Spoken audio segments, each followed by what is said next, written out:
इतिहास के पन्नों में ना न जाने कितने साम्राज्य दबे हुए हैं, लेकिन उनमें एक साम्राज्य ऐसा भी था जिसकी गूंज सिर्फ जमीन पर नहीं बल्कि समुंदर की लहरों पर सुनाई देती थी। आज हम और आप मिलकर जानेंगे चोल साम्राज्य की कहानी, समुद्र के उन सम्राटों की। अच्छा, जब भी हम भारत के इतिहास के बारे में सोचते हैं तो ज्यादातर ध्यान कहाँ जाता है? उत्तर भारत के महान साम्राज्यों पर, है ना? पर क्या कहानी बस इतनी ही है? जी नहीं, बिल्कुल नहीं। क्योंकि उसी दौरान दक्षिण में एक ऐसी ताकत उभर रही थी जिसने सिर्फ जमीन पर नहीं बल्कि विशाल समुंदरों पर हुकूमत की। ये कहानी है महान चोल वंश की। हर महान कहानी की तरह इनकी कहानी भी संघर्ष से शुरू होती है। देखिए, चोल कोई नया वंश नहीं था। इनकी जड़ें तो बहुत पुरानी थीं, कावेरी नदी के किनारे। लेकिन इनके दुश्मन भी बहुत ताकतवर थे, जैसे पांड्य और पल्लव, जिन्होंने इन्हें लगभग खत्म ही कर दिया था। तो एक तरफ था पतन, पांड्या और पल्लवों से मिली हार के बाद लगभग गुमनामी का अंधेरा, लेकिन दूसरी तरफ इतिहास एक नई सुबह का इंतजार कर रहा था, और उस सुबह का नाम था विजयालय चोल। और फिर वो मौका आया। 9वीं शताब्दी में विजयालय ने वो कर दिखाया जिसकी किसी को उम्मीद नहीं थी। उन्होंने तंजावुर पर कब्जा कर लिया।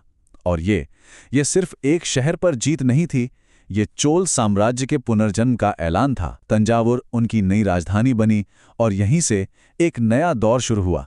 विजयालय के बाद आदित्य प्रथम और परांतक प्रथम जैसे शासकों ने इस नींव को और मजबूत किया। पर चोलों का, जिसे हम कहते हैं ना, गोल्डन एज, वो अभी आना बाकी था।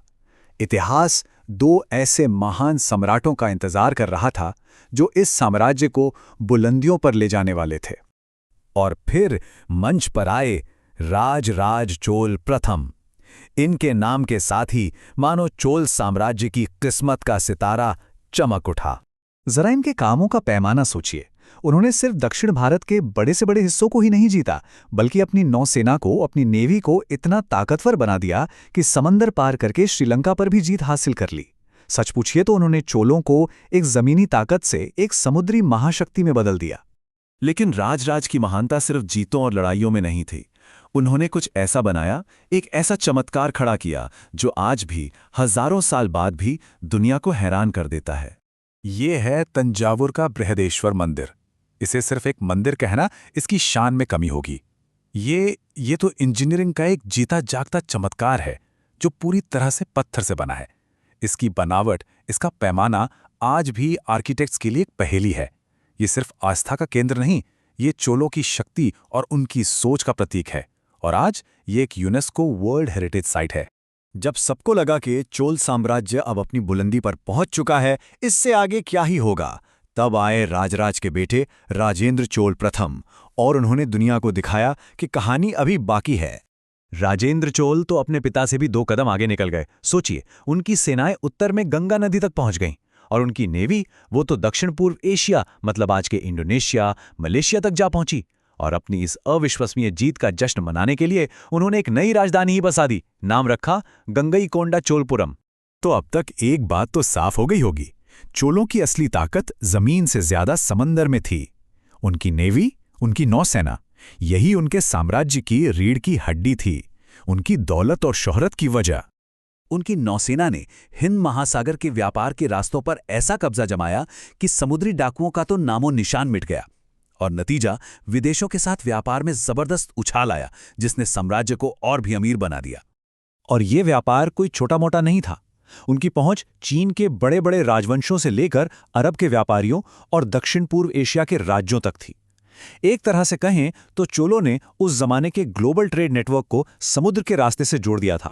लेकिन कोई भी महान साम्राज्य सिर्फ लड़ाइयों और व्यापार से याद नहीं रखा जाता। चोलों की जो असली विरासत है वो उनके प्रशासन और उनकी कला में दिखती है, और ये आज भी हमें बहुत कुछ सिखाती है। अब जरा इस पर गौर कीजिए। ग्राम स्वशासन यानी विलेज सेल्फ गवर्नेंस, ये चोल प्रशासन की एक बहुत ही अनोखी बात थी। मतलब गांवों को अपने लोकल मामले खुद सुलझाने की पूरी आज़ादी थी, और इसके लिए बाकायदा चुनाव होते थे। आज से 1000 साल पहले सोचिए, ये कितनी मॉडर्न और क्रांतिकारी सोच थी। और प्रशासन ही क्यों, कला के क्षेत्र में भी उनका कोई जवाब नहीं था। चोल काल में बनी कांस्य की मूर्तियां, खास तौर पर नटराज की मूर्ति, आज भी दुनिया भर के म्यूजियम्स की शान है और इन्हें मूर्तिकला के सबसे बेहतरीन नमूनों में से एक माना जाता है। लेकिन वक्त का पहिया हमेशा घूमता है। बड़े से बड़े साम्राज्य का भी अंत होता है। पांड्यों और होयसलाओं जैसी नई ताकतें उभरीं, संघर्ष बढ़ा और धीरे धीरे चोल साम्राज्य कमजोर पड़ता गया और आखिरकार 13वीं शताब्दी आते आते इस महान साम्राज्य का सूरज भी अस्त हो गया। लेकिन चोलों की कहानी सिर्फ जीत और हार की कहानी नहीं है। ये हमें एक बहुत बड़ी और ज़रूरी बात सिखाती है। ये सिखाती है कि कैसे राख से भी उठकर खड़ा हुआ जा सकता है। ये सिखाती है कि हार के बाद भी वापसी करना मुमकिन है। तो आज जब हम पीछे मुड़कर देखते हैं तो सोचने वाली बात यह है कि चोलों की कौन सी विरासत आज हमारे लिए सबसे ज़्यादा प्रेरणा देती है? उनकी समुद्री ताकत, उनकी अद्भुत कला, या फिर हजारों साल पहले का उनका वो लोकतांत्रिक ग्राम स्वशासन का मॉडल? सोचिएगा ज़रूर।